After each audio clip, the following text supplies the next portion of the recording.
Shalom. Call Haloyim La Yahweh, Bahashem, Yahweh Shai, Bahashem, Bercha Kodash. Bakta Yahweh, Bakta Yahweh Shai, Bakta Bercha Kodash, Bahashem, Yahweh Shai, Bahashem, Bercha Kodash.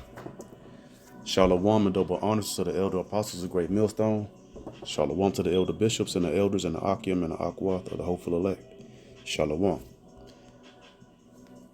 Salakia. Just want to go into a quick video entitled E Must War to Live. And we know that majority of his existence here in the States, over here as a nation, Babylon the Great, America, he's been in war. So right here, here's a statistic right here. It says the U.S. has been at war 225 out of 243 years since 1776. So this was right here. It says April 15th, 2022. So now today is February 17th, 2024. So in a couple months, it's going to make 2 more years since this statistic was brought out. So, and we know the last couple years they've been at war helping Ukraine and against Russia, right? So it's about to be pretty much 2 years. You know, so you can add another 2 years, 1 or 2 years, 226 to 227 out of 245 years. So when you do the math on that, that's about 93% of the time. So ever since America in 1776 and its so-called Independence Day, you know, July 4th, 1776, since they were officially, you know, calling themselves, you know, a nation here in America, the so-called United States of America, right? Is they've been at war 93% of the time since then. And we know before then they had wars. They were waging war against the natives, the Northern Kingdom, our Northern Kingdom brethren, so-called Latinos, Hispanics, Native American Indians, to steal this land, to call it their own land, right? To call it America, they had to wage war and enslave the whole time, right? And we know that a few years before this, a few years before 1776, they had the 3 different wars called the French American Wars, the Spanish American Wars, and the American Revolution, the American Revolutionary War, which was America versus Great Britain, to sever their ties to Great Britain because they come out of Great Britain, America. So they are always at war, you know. So 95 to 100% of the time they're at war because the only way Esau Edom, the so-called white man, can live is how? By waging war. If he doesn't wage war and just say he just go on, remember Israel under the time of King Solomon, there was 40 years of peace. Esau can never go that long without peace. Esau can never go that long without war because he'll begin to decline because he has to rape, rob, and murder to get the resources of other nations and oppress because he doesn't create anything. He doesn't credit anything to society. He only debts society, right? He's a debit to society and not a credit to society. So that's a curse, you know, to have to always wage war in order to have your nation stay strong. You can't ever be at rest. That's because they're wicked. So we'll go to that'll start off our first precept, Isaiah 57 and verse 21. There is no peace, saith my power Yahweh, in the name of Yahweh Shai, to the wicked. So that's why he has to always wage war. So 93 to 95% of the time, Esau Edom, so-called white race, they're at war. Why? Because they can't, because that's their quote unquote blessing, but it's it's a curse to have to always fight in war. Who wants to every day, you know, get out and know they got to get into a fist fight every day to be able to live, right? So, so from there we'll go to Genesis chapter 4 and verse 11. This is talking about Cain. This is Esau. Esau's grandfather, the so-called white race. So we'll go to verse 11. And now art thou cursed from the earth, because he had slain his brother, which hath opened her mouth to receive thy brother's blood from thy hand. When thou tillest the ground, when agriculture, farming, it shall not henceforth yield unto thee her strength. So that Most High, that was the curse. The Most High struck the land, and Esau would not have a fertile land to till. It shall not henceforth yield unto thee her strength. A fugitive and a vagabond shalt thou be in the earth. And the most infertile, the most non-fertile land on earth is the European landmass, Europe, and that's the headquarters of this fourth beast, which is the NATO and the EU, the European Union, which the whole America sit on top and steers, because the financial district, the headquarters for the finances is over there in Europe, over in London, where the Rockefellers and the Rothschilds, they run. That's the bankers that run the entire earth through the and have running the operating the Federal Reserve Bank with the Federal Reserve notes, aka the U.S. dollar, which is the world's currency, which is now changing. So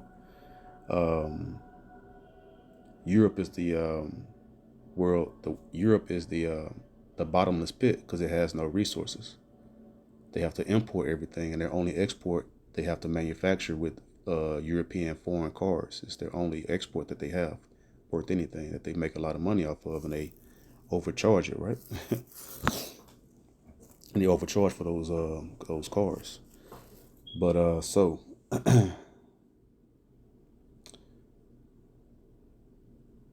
verse 12 again, it says, when thou tillest the ground, it shall not henceforth yield unto thee her strength. A fugitive and a vagabond shalt thou be. Shalt thou be in the earth. And let's get that word fugitive, just to get the technical breakdown. 414, Kahalo Yimla Yahweh Bashem, Yahweh Shai. So it says to quiver, totter, shake, reel, stagger, wander, move, sift, make move, wave, waver, tremble. So to be tossed about or around. To wander. So he's a wanderer upon the earth, because everywhere the so-called white race is today, they are not the original inhabitants of that land. Europeans, they were not, so-called white man stole the European landmass. They call it Europe. It's not called Europe. The ancient landmass is different names. They're not the ancient Greeks. The original Greeks were melanated, dark skin. And they pushed them all out into they're called, what's that, Polynesian, or, the Hawaiian and the those island nations now. They got pushed out into those islands because the so-called white man stole all those lands. Australia, South Africa, so forth and so on. Even, Russia controlled the ancient Medes landmass today. They're the modern day Medes, the Bear of Russia. So anyways, continuing on, and a vagabond, a fugitive is one that, he has to be on the move all the time to escape judgment, right? And a vagabond, I did vagabond first. Yeah, that wanderer, because a vagabond means, a wanderer, one without a home. Let's see. Okay, now, Salakia. But we know what a fugitive is, right? One that escapes justice and judgment, because why he has not received judgment for stealing and creating all these sins. So a fugitive and a vagabond. I never read it in the New Living Translation. We'll read that there. No longer will the ground yield good crops for you. See, that's the agriculture. No matter how hard you work, he does that. That's why he creates these GMOs, which is what genetically modified organisms, which is fake food. So don't buy fruit from the stores that doesn't have seeds in it, because that's fake fruit. It's not healthy. It's not good. So only fruit you want to get is that which has seeds in it. The scripture speak about every tender herb, bearing its seed or bearing fruit with the seed, right? Because it has to have that seed. That's the life, and that's the natural, original, true fruit, true food to ingest. But it says, no matter how hard you work, from now on you will be a homeless wanderer in the earth. See, because Esau, he doesn't have a home. He has all his original lands, the caves of Petra. You can Google the landmass. You can Google Petra and look at the images. The same architecture they carved into those mountains and those caves is the same architecture for the buildings in Washington D.C. over there. And the White House, and the structures around there, where Abraham Lincoln, the statue of Abraham Lincoln, sitting on that carving of Abraham Lincoln, sitting down right there behind those pillars. It's that same architecture of Petra, because they from the caves, Esau Edom, Caucasian. That's their original homeland, or the caves. So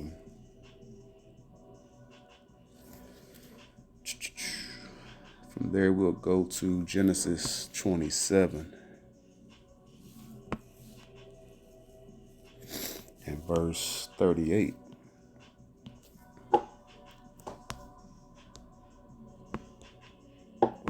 It says, and Esau said unto his father, hast thou but one blessing, my father?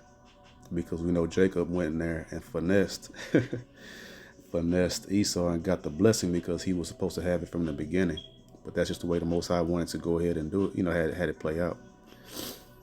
Bless me, even me also, O my father. And Esau lifted up his voice and wept. But why is Esau trying to get a blessing? Because he know he sold it. He despised his blessing, because he said, "What good would this blessing do me if I die of hunger?" Right? He's very short-sighted. He's a very impatient, microwave society-based spirit, and that's why America is like that, because that's that same spirit of Esau. That's Ryan that created America here, and he wants everything now. Like those commercials say, "What? It's my money, and I want it now." Well, he had the birthright that was for the future, that will come later down the line. But he as the phrase say, he mortgaged his future for the present. He's impatient. So that lets you know that this society, as we know it, is the image of the so-called white man, because everything is fast food, everything quick, fast and in a hurry. So verse 39, and Isaac his father answered and said unto him, behold, thy dwelling shall be the fatness of the earth. And he has that right now. And of the dew of heaven from above. And he has that by waging war and taking it from everybody else. And he's hoarding all of the riches and the resources. Remember they have Fort Knox, all of that gold in Fort Knox. How you think they got that? By stealing it from everyone else. Verse 40, and by thy sword shalt thou live. And that's because he has to wage war to live and have, and take everyone's resources and to maintain those resources. He has to continue the war to keep it and then add unto it, being a glutton of everyone's resources and rulership in the earth. And let's see. And by thy sword shalt thou live, and shalt serve thy brother. That's going into the Israelites, so-called Blacks, Latinos, Native American Indians. And it shall come to pass, when thou shalt have the dominion, that thou shalt break his yoke from off thy neck. Because, King David era and King Solomon era, David subdued the Edomites, the so-called white race, and then they broke the yoke when the Babylonians, the ancient Babylonians, came. Headed by King Nebuchadnezzar, and took down the southern kingdom. And let's just go ahead and get it real quick. I believe it's in Psalms 137. Slack you. Man. Okay, it says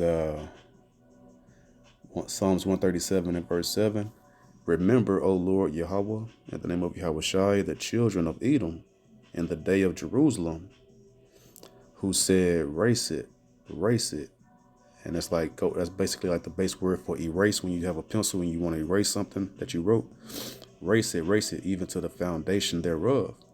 So Edom, he was the original. That's why he's a, it's like reminding me of the commentators, the so-called white boy commentators of of the NBA, NFL, and the MLB. They're the main commentators because they're spectators, because they have no skill. All they can do is commentate and talk crap, So they were commentating right here when the Babylonians was destroying the southern kingdom, Judah, Benjamin and Levi, who said, erase it, even to the foundation thereof.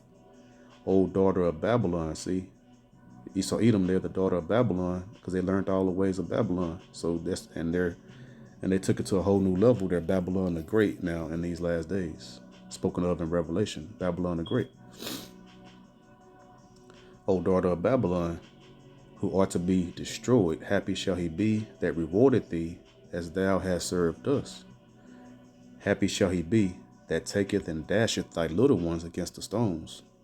Now a soft-eared Christianity, emotional, unlearned individual will say, hey, that's not right. Well, it's righteous judgment. That what a person sowed, that will he shall also reap. So what happened? Andrew Jackson, President Andrew Jackson, when they forcibly removed the Native American Indians, so-called, which are the Northern Kingdom, and relocated them to those reservations that they're on today, the most unfertile lands in America. Doing that when it's called the Trail of Tears, right? Andrew Jackson would grab babies, Israelite babies, from the women when they were walking a little slower, and women with child, pregnant, and would take the babies and dash their head, and then by the feet, and then smash their heads against trees and kill them. So that's a prophecy right there, because they did it to us, and it's going to happen back unto them, and that's righteous. It's, the Most High is about balance. A false, as Proverbs 11:1 says, a false balance is an abomination to the Most High. So one nation can't just wickedly destroy and kill a nation without cause and expect to just go on about their merry way and without any kind of judgment or without any kind of recompense or reward, right? The Most High will not be a hypocrite, He will never, that will never ever happen. So righteous judgment will go forth for that, as thus saith the Lord here in the Holy Scriptures. So let's see, did I finish Genesis? Let's go back real quick. Slocky. Okay. So during the time of King David and King Solomon, we had the Slocky. Still recovering from that little cold I had, but so King David and King Solomon, they had the Edomites, so-called white race, subdued in subjection. It was 40 years of peace during the time of King Solomon. And Esau, Edom, he can never ever be have a period of peace like that, because he'll begin to lose, because everything he has to wage war for, and so he has to wage war to maintain his existence. As Jacob, Jacob had gave the blessing to Esau that he would rule by the sword, and he must live his life and maintain it that way. He must wage war to live. So from there we'll go to John. That's a horrible, that's a curse, Only way you can live and exist amongst other nations is by always waging war and creating lies to wage war to maintain to get more resources and to maintain your life and your nation's life. John 10:10, the thief cometh not but for to steal and to kill and to destroy. This is the Messiah Yahushua speaking. It's in red. I am come that they might have life and that they might have it more abundantly. So we know during the time of the Messiah, when he was living and walking on the earth 2,000 years ago, we were oppressed under the Edomites, the Romans. That's that fugitive that changed his name. They were going by the Greco-Roman Empire at that time. Under Caesar, give unto Caesar what's Caesar's, right? That's what the Messiah said, because they were heavily oppressing us with taxes. Because oppression is a sign of that's war on another nation, making them pay you taxes, and that's another sign of who the Edomites are today, and who the so-called white race is, because they do the taxes today. They tax you to hell, right? So going to Habakkuk chapter 2 and verse 5.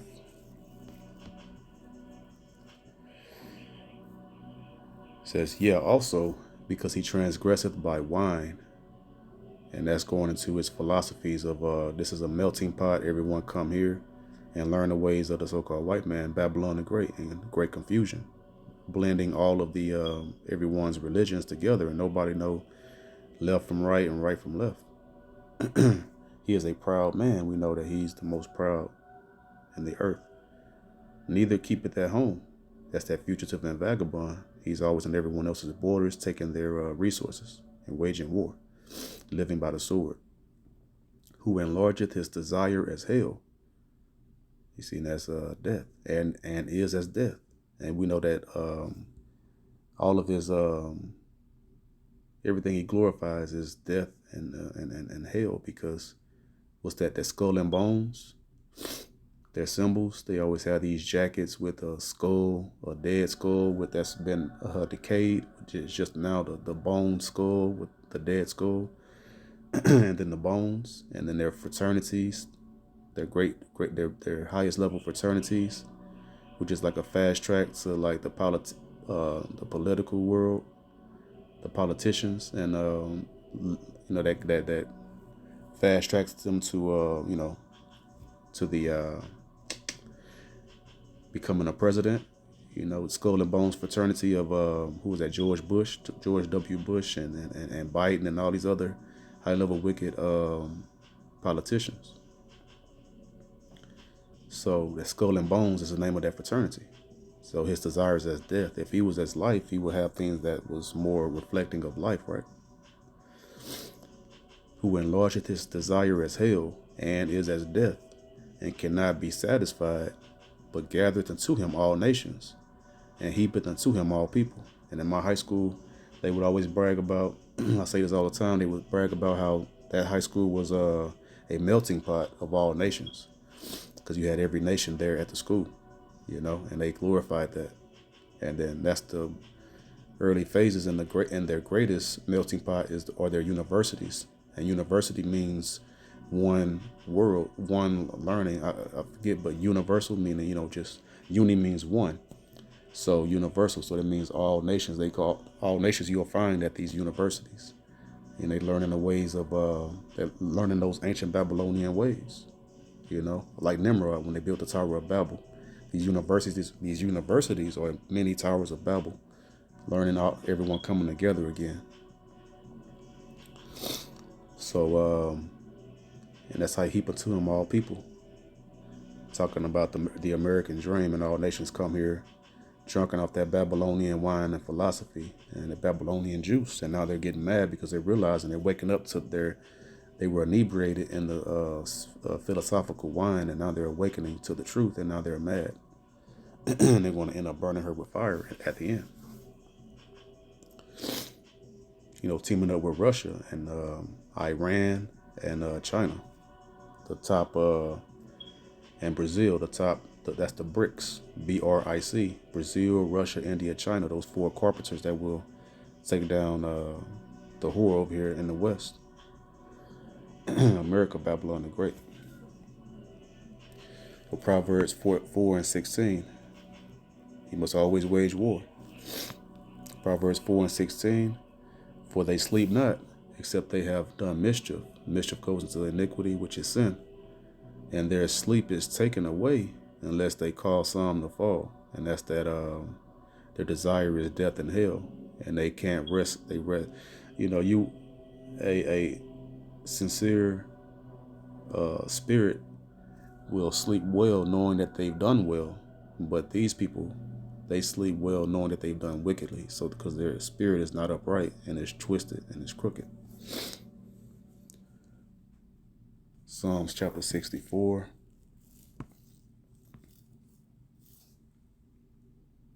And verse 4.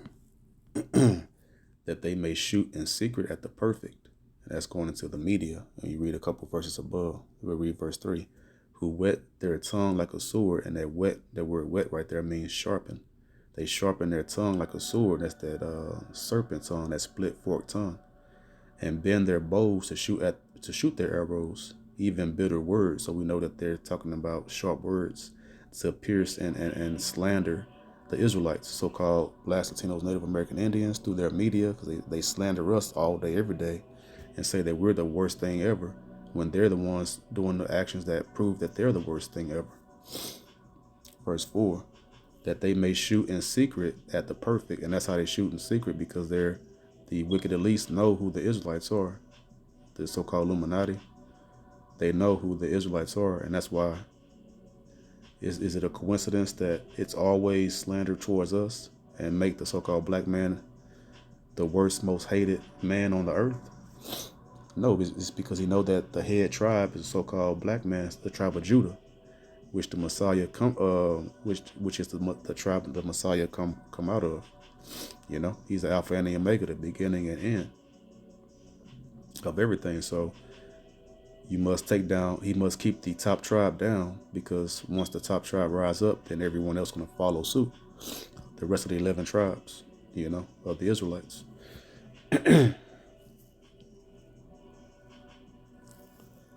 So from there, verse 5, verse 4 again, that they may shoot in secret at the perfect, and that's the Israelites, because what's perfect? The commandments.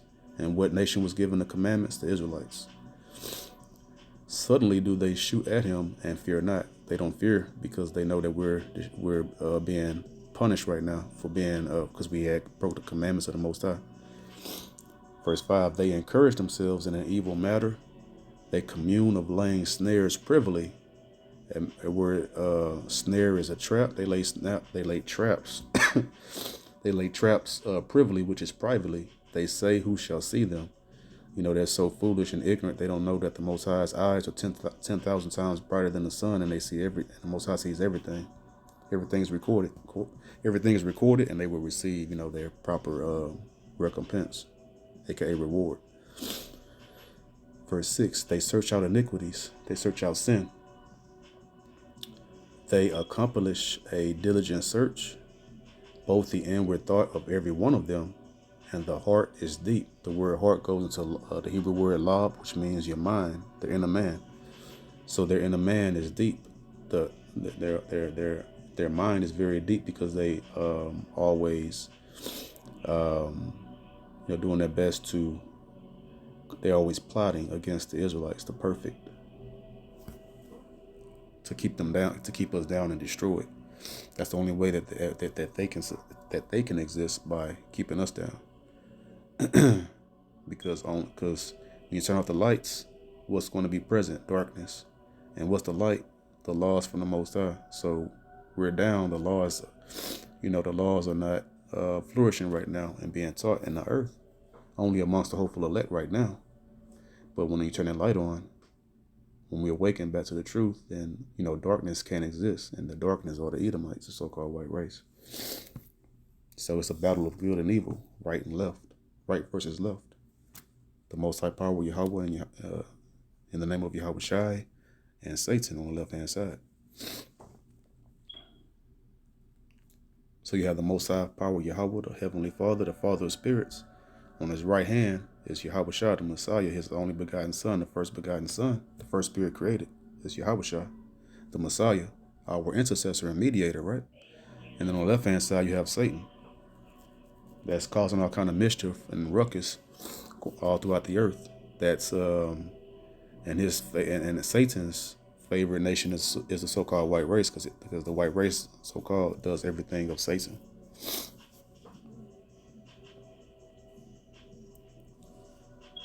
Psalm 73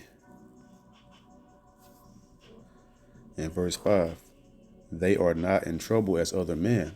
That's because Esau, he's ruling in wickedness, and when he commits a so-called black man, so-called Latino, Native American, Indian man, an Israelite man commit a crime, and then if a white boy commit that same exact crime, so-called white boy, we know the white boy he gonna get a slap on the wrist. He won't get jail time. He might get some probation. Maybe that. Won't even get that. Just get off scot-free. Won't get no prison. Won't see any prison time. And then we know the Israelite man is going to receive a harsh maximum for an unfair punishment for that, right? So that's why they're not in trouble. They can go and commit sin and crimes. Like so-called white boy, he had raped a girl. He was I believe he was like a lacrosse college student, lacrosse sports player or whatever, and then he got off scot-free because the judge said he didn't want that so-called white boy to he'll lose his experience and enjoying himself in college. He can rape a so-called white boy can rape. They can rape people and just get off scot-free. If that was a so-called brother, if that was a brother, he would have gotten thrown under the jail, right? So that's how they are not in trouble as other men. Neither are they plagued like other men. And that's that Mark, the Most High put, and he had mercy. She showed mercy upon Cain by saying that any man that do anything to Cain shall receive sevenfold punishment for that. And if you harm a so-called white man, then there's all kind of wrath and vengeance exceedingly upon a so-called black, Latino, Native American that done that. So that's how they're not in trouble as other men, and they're not plagued like other men. They're protected right now because this is their time to rule. But those curses are that protection of from judgment that the so-called white man has been able to enjoy. It's starting to come to an end now, and they're starting to be played like that too now. They're being exposed for being the devil the Bible speaks of, the deceiver the Bible speaks of. In verse 6, therefore pride compasseth them about as a chain, because they see that there hasn't been any immediate recompense for their wickedness, right? And so then that emboldened them, that strengthened them in their wickedness, and they got very proud because of it, thinking that they can just commit sin perpetually and just get away with it. That's why they say forget about slavery, it was in the past, but they won't give anybody else a pass, right? So that's why they had that pride compassing them about a chain. They're enslaved to that pride, and they'll never humble down till the Most High humbles them and destroys them. Therefore pride compasseth them about as a chain, violence covereth them as a garment. They're the violent nation of the earth, the so-called white race. Verse 7, their eyes stand out with fatness. They have more than heart could wish, because they stole all the resources of the earth. They're highly strengthened and riches, and anything they want, they got, and beyond what they can even want. They have more than they can spend. They'll die before they spend everything they got. And that's beginning with their elites, so-called Illuminati, the Rockefellers and Rothschilds. Verse 8, they are corrupt and speak wickedly concerning oppression. They speak loftily, and loftily means highly, proudly. They are corrupt and they speak wickedly concerning oppression. Because when you tell them about our oppression, they say that they make us to be the enemy and the bad guy when we speak about it. So they want us to just be quiet and suffer and be destroyed silently and take it and be quiet about it, right? They're a very wicked nation. The so-called white race are very wicked.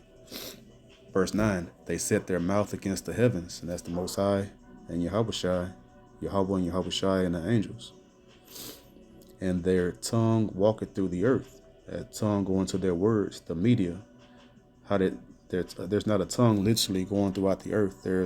Their tongue goes into what does the tongue do? Speak words, right? So how do they speak? Through their media. Their tongue go throughout all the earth, blaspheming the Heavenly Father, spewing madness, false philosophies, and slandering the Israelites, so-called Blastotinos, Native American Indians. So the Most High going to destroy them for that. Deuteronomy 32 and 43. Salakia. Rejoice, O ye nations, with his people, for he will avenge the blood of his servants.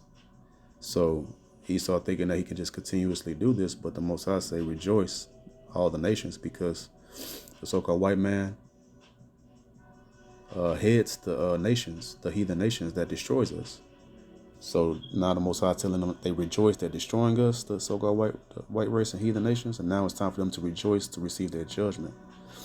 Rejoice, O ye nations, with his people, for he will avenge the blood of his servants. And who are the servants? The prophets. Let's get that real quick, just to prove it. Slocky. Amos 3 and 7. Surely the Lord, the Most High Power, Yahweh, and the name of Yahweh Shai will do nothing, but he revealeth his secret unto his servants, the prophets. And how does he do that? John 14 and 26. What's the secrets of the Most High? The truth, the hidden manna, the real gospel, the true gospel of the Holy Scriptures, the true news. John 14, 26. But the Comforter, which is the Holy Spirit, from whom the